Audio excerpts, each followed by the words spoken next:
एक छोटे से गांव में एक 4 साल का बच्चा आर्यन अपने पिता और सौतेली माँ के साथ रहता था। आर्यन की असली माँ प्रिया की मृत्यु कुछ साल पहले हो गई थी। प्रिया अपने बेटे से बेहद प्यार करती थी और उसकी सुरक्षा के लिए हमेशा चिंतित रहती थी।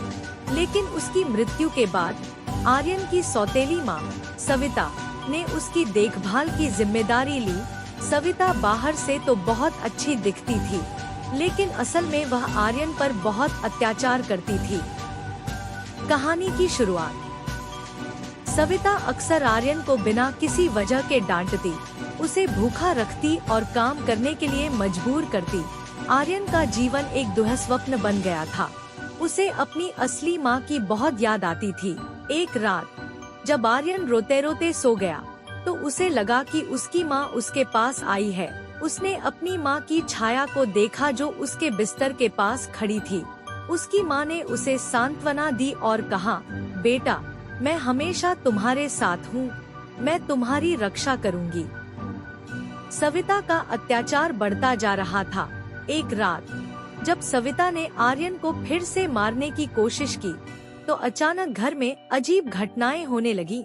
कमरे की लाइटें अपने आप जलने बुझने लगी, फर्नीचर हिलने लगा और एक ठंडी हवा पूरे घर में फैल गई।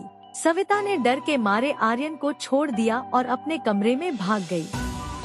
गांव के लोग कहते थे कि प्रिया की आत्मा अब घर में घूम रही है और अपने बेटे की रक्षा कर रही है। आर्यन को अब लगता था कि उसकी माँ हर समय उसके साथ है। जब भी सविता ने उसे नुकसान पहुँचाने की कोशिश की, प्रिया की आत्मा ने सविता को रोकने के लिए कुछ न कुछ किया। सविता अब अपने ही घर में डरने लगी थी और उसका अत्याचार कम हो गया था। एक रात सविता ने सोचा कि वह इस भूतिया घटना का अंत कर देगी।